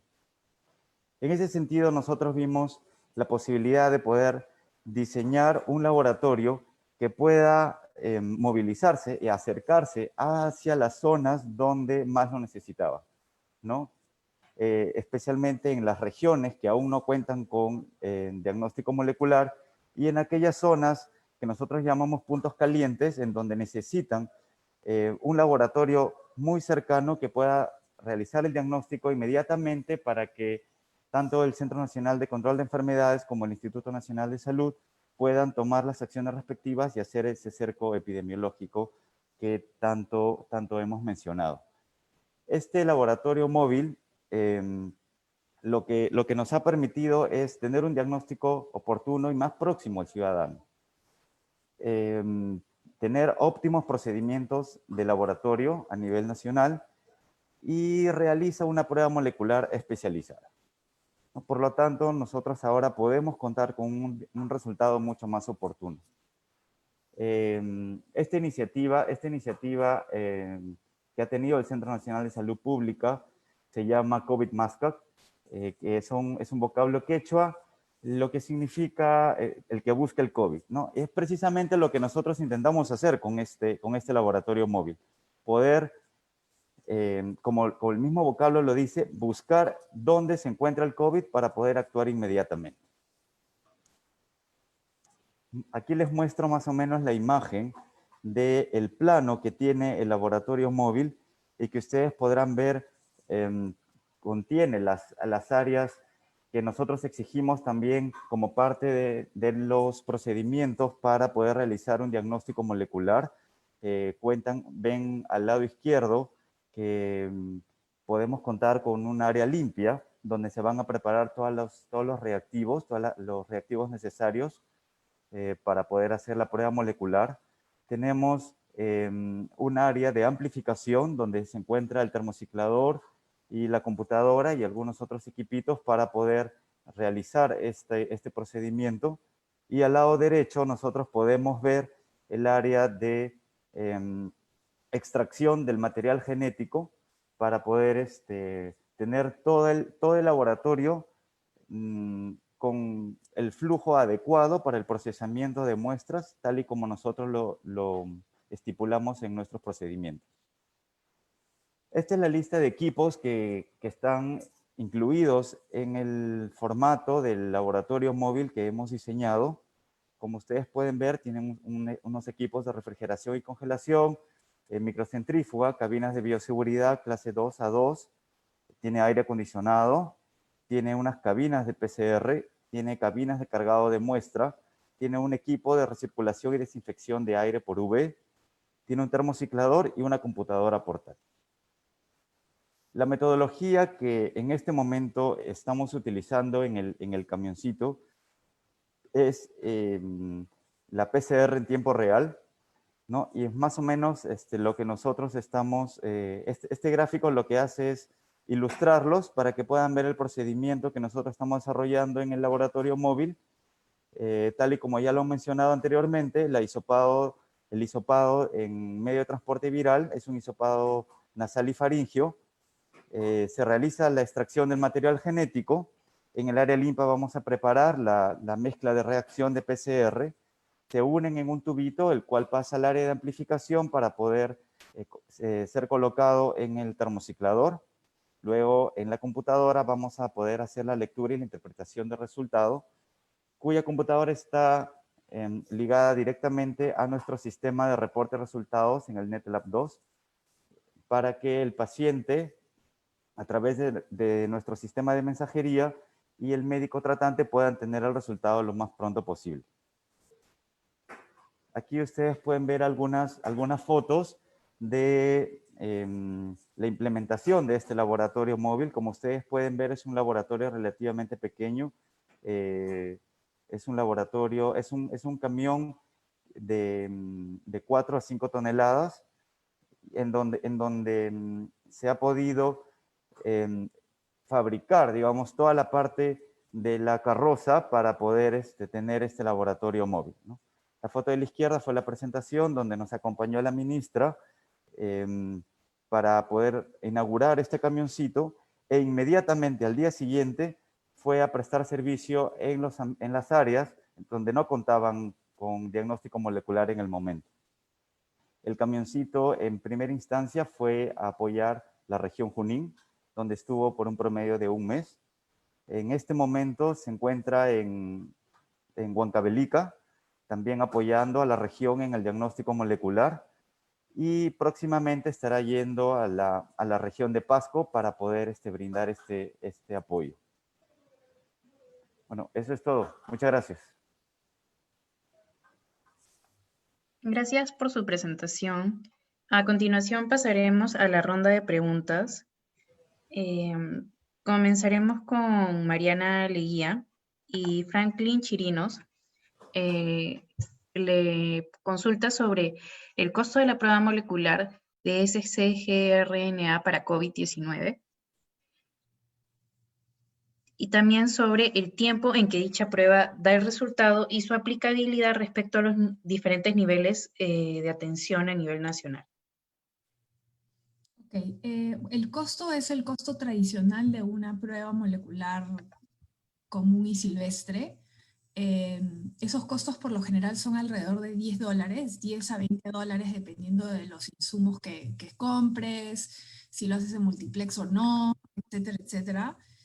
Y esos costos que estoy nombrando no incluyen, por ejemplo, costos como, no sé, los salarios del personal o los equipos de protección personal. O sea, estoy hablando de costos de reactivos de una prueba de diagnóstico molecular en formato de RT-qPCR. Esa era la primera pregunta. De ahí hay una pregunta sobre tiempo. El tiempo es igual al tiempo de cualquier diagnóstico molecular tradicional, es alrededor de 2 horas, un poquito menos, dependiendo del tamaño de fragmento que se está amplificando. Y lo último que me preguntaron era si es aplicable, a qué situaciones es aplicable. Nosotros estamos desarrollando esta prueba con la intención de que ayude en lo que serían las altas hospitalarias y, entre comillas, los certificados de salud después de que una persona que haya sido diagnosticada con coronavirus ya se recuperó. ¿Okay? No estamos proponiendo estas pruebas como una medida, digamos, de diagnóstico inicial, sino más bien como una medida de confirmación que la persona que se recuperó ya no contagia más. Y lo último que me preguntaron fue, creo que eso es todo, ¿no? Sí, creo que eso es todo. Sí, eran esas 3 preguntas. Muchas gracias, Mariana. A quien se han realizado más preguntas es a Eduardo Málaga. Ya, si bien es cierto que ya les respondió por el chat, pero creo que sería importante que compartiera con toda la audiencia sobre las ventajas de utilizar CRISPR-Cas en la detección. Bien. Hola, ¿me escuchan? Sí. Ya. Voy a leer las preguntas igual. Doctor Málaga, gracias Franklin, para empezar. ¿Por qué añadir en la etapa de detección el sistema CRISPR-Cas si se puede detectar en la etapa de amplificación? El punto clave aquí es que la detección CRISPR amplifica la señal específica obtenida durante la amplificación física del enlace nucleico. O sea, en la etapa 2 del proceso que les conté, se hacen copias reales, físicas, de los blancos virales, pero en la detección se amplifica una vez más la señal, la información. ¿Por qué? Porque por cada copia de genoma viral o de gen viral que tú estás generando, vas a obtener cientos o miles de moléculas reporteras. No vas a detectar una, vas a detectar cientos o miles por cada una de esas. Entonces tienes una siguiente, o sea, una amplificación adicional sin copiar ADN, simplemente porque la tecnología CRISPR va a aumentar la información que estás recibiendo, que estás detectando, ¿no? Es un plus. Siguiente pregunta era, ¿cuál es la ventaja de utilizar el sistema CRISPR-Cas en la detección? La ventaja, además de lo que mencioné anteriormente, es la versatilidad y la especificidad, porque puedes afinar la detección, el proceso de detección al reconocimiento de secuencias específicas, es decir, el blanco que estás queriendo detectar. La CRISPR va a tener que leer esa secuencia para poder encenderse, para poder mostrarte o fluorescencia o la presencia de esa barrita en la tira. Comparado con los métodos isotérmicos tipo LAMP o PCR, en donde ves un cambio en el color, colorimetría, o ves un cambio en la densidad, eso simplemente te indica que hay una amplificación y estás asumiendo que la amplificación es específica, pero tener un sistema que reconoce qué se está amplificando es obviamente ventajoso, porque te está confirmando que lo que estás amplificando es exactamente lo que estaba buscando. Espero que se entienda eso. Siguiente punto era, las etapas de extracción y amplificación se realizan en sistemas separados o en un solo sistema. En este caso, lo que estamos trabajando nuestro es la propuesta inicial, es trabajarlo en 3 tubos distintos, como se ha mostrado en la gráfica. Sin embargo, es importante mencionar que en Estados Unidos han avanzado ya, por supuesto, mucho más rápido con esto y han logrado fusionar todo en un solo tubo. El grupo de Zhang de MIT ya lo publicó, me parece que ya logró aprobación de FDA también. Y esta es la idea también, ¿no? Nos gustaría que eventualmente también pudiéramos, llegar a esto, porque se convertiría en una especie de test casero, si es que lo probaran las autoridades sanitarias de Perú, porque ya no requeriría casi manipulación de laboratorio, sería un tubo donde pones la muestra, esperas un momento y pones la tira. Así que en nuestro caso no hemos llegado a eso, no es la idea tampoco, pero sí es posible, ¿ok? Luego, ¿cómo es la respuesta en falsos positivos por este sistema de CRISPR-Cas? Esto lo he dejado un poco en el aire. Yo diría que es algo menor que el método tradicional con hisopado y PCR, porque al utilizar saliva, por ejemplo, ya no requieres el contacto, es una manera un poco más limpia de tomar la muestra y la extracción también. Sin embargo, toda técnica, o sea, no hay técnica perfecta, y toda técnica es susceptible a contaminaciones. Esto lo vamos a comprobar recién durante la fase de campo. Por eso es tan importante la fase de campo, para ver en qué situaciones falla esta tecnología. Ese será el momento de la verdad. Y también es importante mencionar lo que mencionó Mariana al principio, que hay algunos casos en los cuales el virus ya fue inactivado por el sistema inmune, pero permanecen en el organismo algunos restos de fragmentos de ARN que pueden ser detectados falsamente, ¿no?, por cualquier prueba molecular. Así que el mensaje al final del día es que ninguna prueba es perfecta, no necesitamos solamente una prueba, sino una combinación de pruebas que nos den las respuestas que necesitamos, y que ninguna prueba de por sí es la prueba diagnóstica. Tampoco se debe olvidar lo que siempre se comenta acerca de la importancia del diagnóstico sindrómico. Una prueba de PCR no te va, pues, no necesitas una prueba de PCR para confirmar un paciente que está mal, que está oxigenando poco, que tiene los pulmones inflamados, que ha estado expuesto al virus, ¿no? No se trata de eso, se trata en este caso de ayudar a detectar el virus para poder cercarlo, para poder evitar la transmisión. Y finalmente el precio, también como lo mencionó Mariana, eso era muy importante, porque uno a veces se va de boca hablando de los costos versus los precios, ¿no? Los precios finales. Y como nadie aquí, o sea, no tenemos experiencia en producción de biotecnología en el Perú, a veces es muy difícil estimar cómo se podrían inflar o cómo podrían cambiar esos precios durante el desarrollo de la producción. En este caso, muy similar a lo que dice Mariana, el costo solamente de los materiales,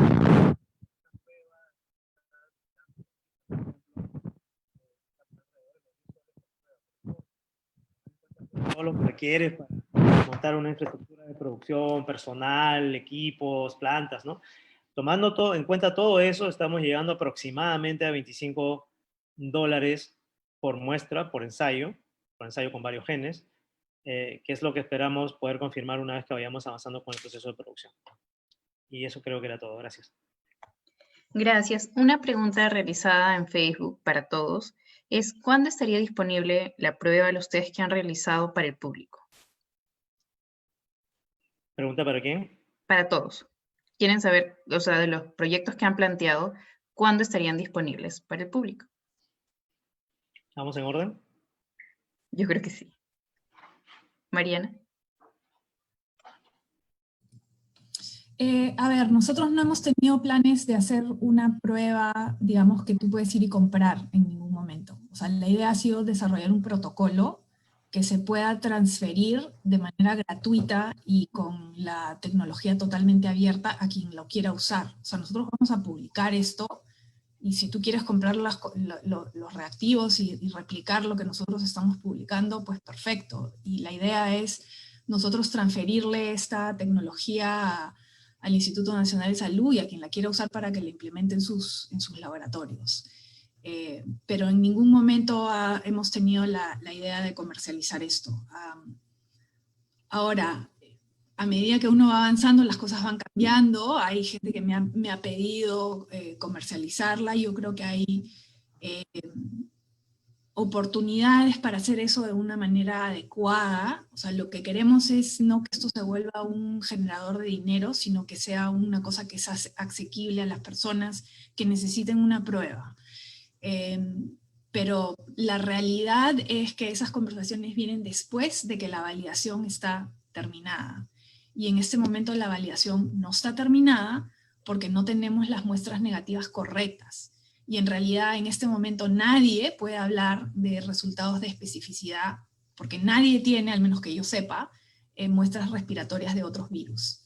Entonces ahí vamos a necesitar el apoyo del INS para que nos dé las muestras correctas que se necesitan para poder hacer una validación de la manera correcta. Porque todo el mundo a veces tiene su propia interpretación de cómo se hace la sensibilidad y la especificidad, pero esto es digamos, de información pública y eso hay que hacerlo bien. Y luego, muy particularmente en el caso de mi prueba, yo necesito poder probar, ¿ok?, que en esa ventana, digamos, de semana 2 y semana 3, donde las pruebas moleculares tradicionales siguen saliendo positivas, y eso no es un error, eso no es un falso positivo, eso es como es. ¿Okay? Lo que pasa es que durante esa época lo que estamos detectando son fragmentos de virus muertos, ¿no? Entonces yo tengo que poder probar que mi prueba puede discriminar entre lo que son estos fragmentos, digamos, muertos versus lo que estaría presente solamente en una célula que está replicando virus vivos. O sea, y ahí vamos a tener que... Eso no depende de mí, yo ya estoy lista para hacer eso, pero depende de tener acceso a las muestras correctas, y eso no depende de mí. Gracias. Luis Arabia. Sí. En el caso nuestro, nuestra tecnología ya se puede decir que está finalizada. Estamos de acuerdo al último lineamiento que se conversó con DGMIT para que se autorice un permiso, una autorización por criterio de emergencia, similar al de la FDA. Hemos cumplido nosotros las normas tal cual indica la FDA. Si bien es cierto, para más adelante se requiere una validación clínica, debemos alcanzar un número de muestras. Para eso estamos generando asociaciones con otros partners para poder llegar a esto, a la etapa final, ¿no? Pero una vez que presentemos nuestros papeles, que están en proceso de elaboración de las BPM, calculamos más o menos que en un mes podríamos estar produciendo los dispositivos en nuestro laboratorio, pero va a depender también de la evaluación y el tiempo que DGMIT, ¿no?, le toma a nosotros poder analizar nuestros papeles, tomar nuestro expediente y poder aprobarlo.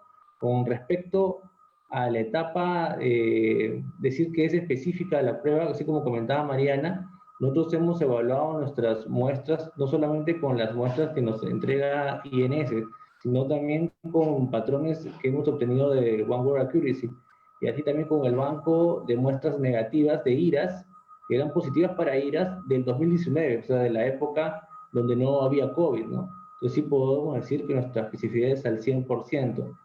Y ahora hablando también un poco de precio, nosotros que manejamos la cadena comercial logística, podemos decir que nuestra prueba puede costar 20 soles para el mercado nacional. Gracias. Edward. En nuestro caso, estamos pendientes de nuestro trabajo en la prueba, en la fase, digamos, en la validación de campo, y esto esperamos que tome cerca de un mes, porque como digo, depende de financiación, depende de convenios con entidades externas, y una vez que tengamos esta fase avanzada, por lo menos, porque la DIGEMIT nos dice que puede no estar concluida, pero tener resultados prometedores. De todas maneras, nosotros le ponemos mucho énfasis a esta fase porque es la que verdaderamente va a decidir si también estamos. Yo calculo que cerca de un mes deberíamos tener esta aprobación y deberíamos poder pasar a la producción. Esto dependiendo de si se hace con una empresa como BTS o otras que están montando líneas de producción, podría ser aproximadamente entre 3 y 10 semanas más. O sea, estamos hablando de mínimo un mes, promedio 2 a 3.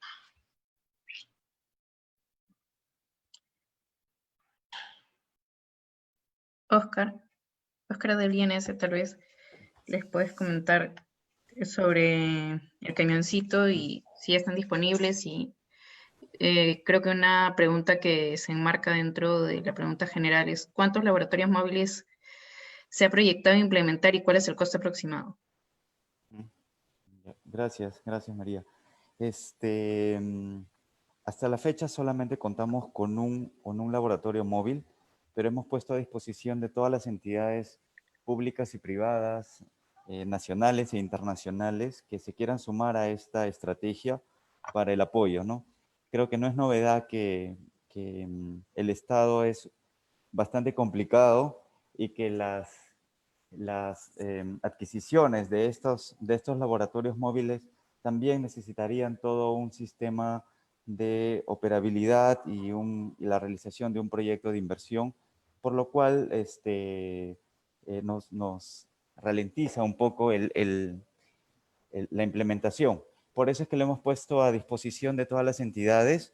A la fecha ya hemos tenido reuniones con la Organización Panamericana de la Salud, con algunas mineras que están muy interesados, ¿no? La tecnología, en realidad, yo creo que la tenemos que poner a disposición de todo aquel que pueda contribuir para contrarrestar esta pandemia, y es una oportunidad que nosotros estamos tomando para poder mejorar el sistema diagnóstico a nivel nacional.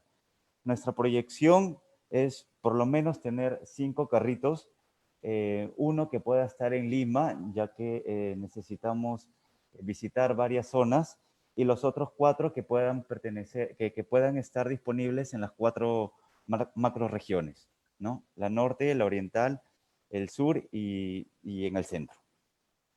El costo aproximado de este camioncito, me olvidé de comentarles, el primer camioncito que nosotros hemos adquirido y que ya está en funcionamiento ha sido en gran parte donado por USAID a través de Socios en Salud, y según la carta de donación tiene un costo aproximado de 320.000 soles.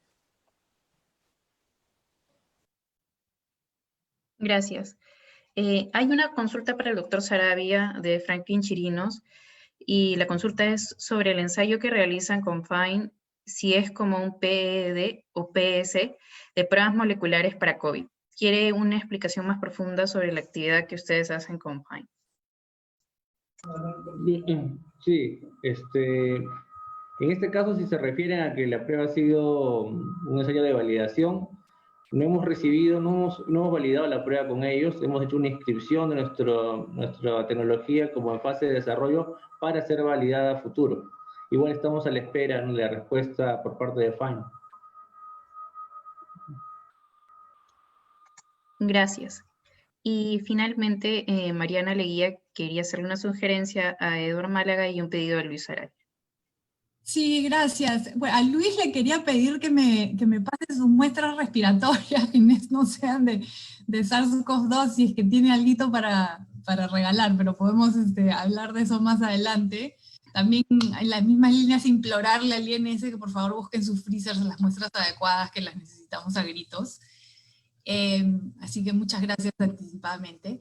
Y después quería hacerle una sugerencia a Edward, porque he estado mirando sus strips de detección y he notado que su banda de control sale antes que la banda de detección. Y la sugerencia es que esto debería estar al revés. En todos los diagnósticos, digamos, de pruebas rápidas que funcionan por cromatografía, la banda de control siempre está al final. Y eso tiene digamos, un propósito muy específico, y es que te tienes que asegurar que la muestra pase por la franja de detección y que llegue a la franja de control, porque a veces lo que pasa es que la muestra llega a la franja de control, pero de ahí no llega a la franja de detección, y tienes un resultado que es inválido y nunca te das cuenta de que tienes un resultado que es inválido. Así que si cambian el orden de eso, creo que la prueba podría mejorar un poquito. Agradezco, Mariana, y déjame responderte esto porque se presta confusión, efectivamente. Podemos discutirlo en otro momento, te voy a pasar la literatura. Con las pruebas de detección CRISPR, la tira flujo lateral funciona al revés que con todas las otras demás. ¿Okay? Es una explicación técnica compleja, pero está publicada, te la voy a pasar. Cuando se trata de detección CRISPR, primero aparece la control y después aparece la diagnostic. Es al revés. Lo podemos ver después. Está como en todos los métodos que se han publicado. Gracias. Sí, Oscar, Mariana, perdón. sí. Ah, ya sí. Sí, quería decirle a Mariana que, bueno, que estas muestras son parte del banco de muestras del CIDBM, del Centro de Excelencia de San Marcos, y yo creo que no va a haber ningún problema, hay una disposición siempre del CIDBM para colaborar en investigaciones, y sí, bueno, a través nuestro podemos hacer la gestión, hacer el contacto para que puedan gestionar y hacer la transferencia. Muchas gracias. Finalmente, Oscar Escalante del INS quería hacerle una consulta a los tres, a Mariana, a Luis y a Edward. Sí, María, gracias. Sí, mire, en realidad yo quería saber si las tres iniciativas podían ser implementadas en nuestra unidad móvil. Creo que sería importante que compartamos todas nuestras iniciativas y poder unirnos en esta lucha contra el COVID, ¿no? Y solamente para poder entender un poquito mejor cuáles serían los requerimientos operativos, tanto de infraestructura como de equipamiento para cada una de las pruebas. Para nosotros no habría ningún problema porque básicamente todo lo que necesitarías ya lo tienes. Nosotros, o sea, lo único que cambiarían son tus insumos de PCR. Pero, o sea, los primers y no cómo amplificas, con qué amplificas, pero es una prueba común y silvestre molecular de diagnóstico. Perfecto.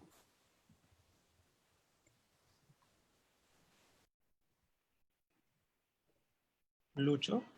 Sí, creo que yo. Sí, gracias.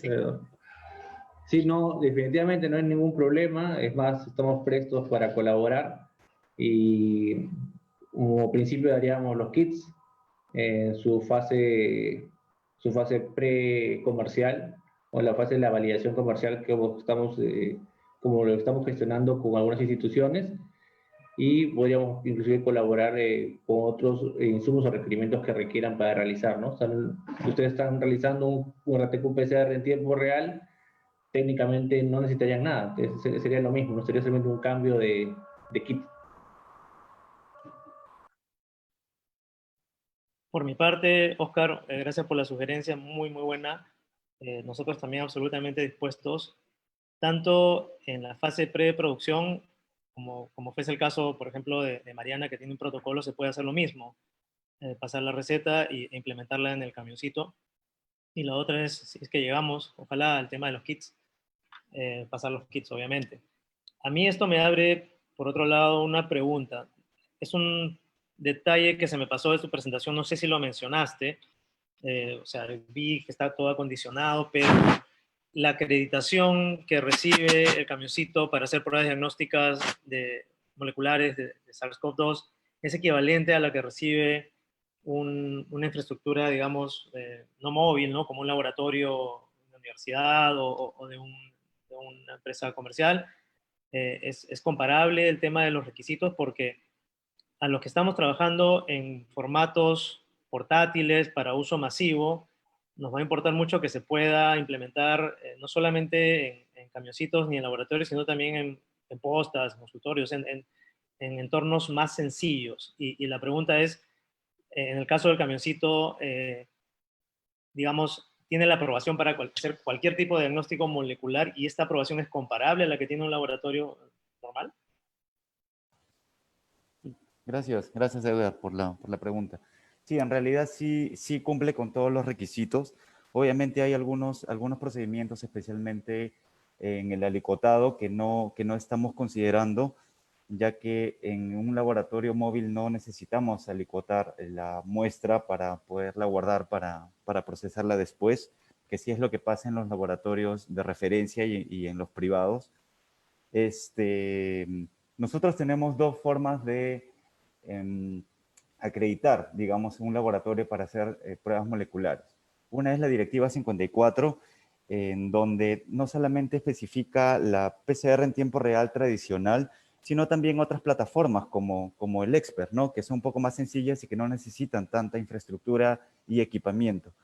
Y tenemos también la transferencia tecnológica, en donde usamos un procedimiento aprobado en el instituto para poderla realizar.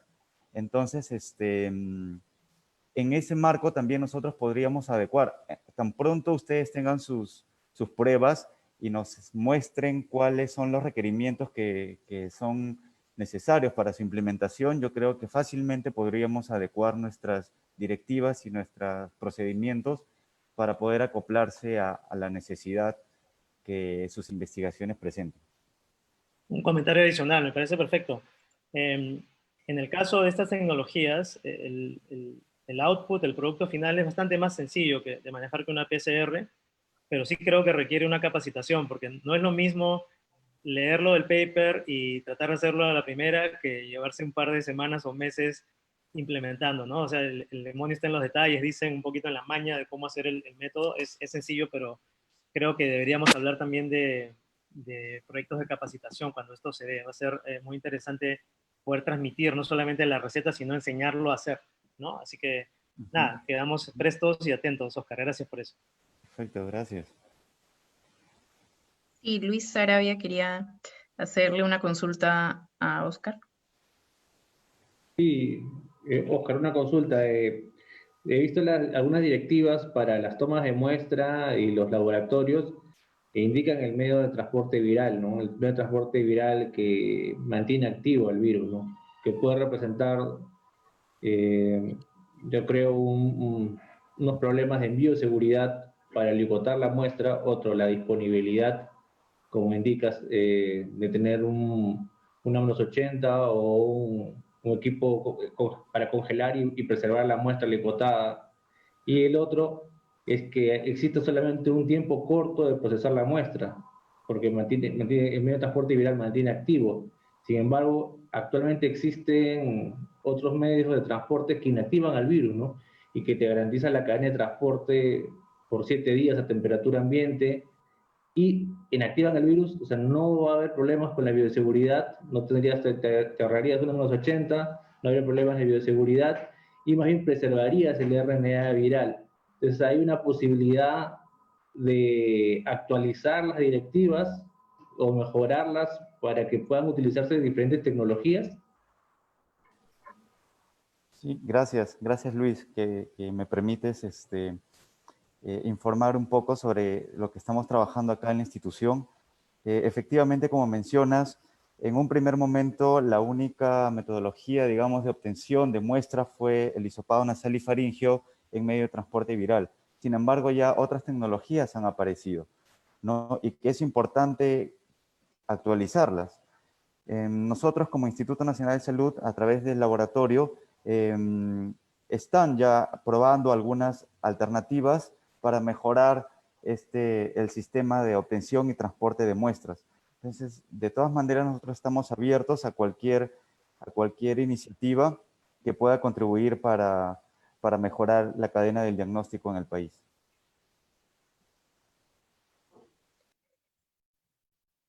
Muchas gracias. Quería felicitar a a los panelistas y a sus equipos de investigación por el arduo labor que realizan en este contexto de pandemia. Muchas gracias por su participación en esta Semana de la Innovación y esperamos que reciban el reconocimiento y el apoyo necesario.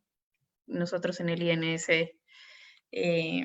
desde la Oficina de Investigación, tratamos de articular con los demás laboratorios, con los centros nacionales, para que puedan recibir a tiempo las muestras que necesitan para realizar la validación. Y agradecemos su participación. Es importante que puedan compartir y que las personas, el público en general, conozca qué es lo que se está realizando y que son muchas iniciativas. Y bueno, y damos por concluido este taller. Muchas gracias. Muchas gracias a todos. Saludos. Chao, muchas gracias a todos, muchas gracias por la oportunidad de contarles lo que estamos haciendo. Muchas gracias a todos. Buenas tardes. Gracias a todos. Y solo para finalizar, quería, yo sé que no es el espacio, pero para poderle comentar a Mariana que tal vez Franco o María le pueden dar mi número por interno a Mariana, a Luisa, a Edward, y si necesitan algún apoyo, porque aparte de estar acá involucrado en estos equipos de investigación, soy el coordinador del centro, entonces podría apoyarlos tal vez si hay alguna demora en las muestras que ustedes están necesitando. Genial, se aprecia mucho. Claro. Gracias, hasta luego. Gracias.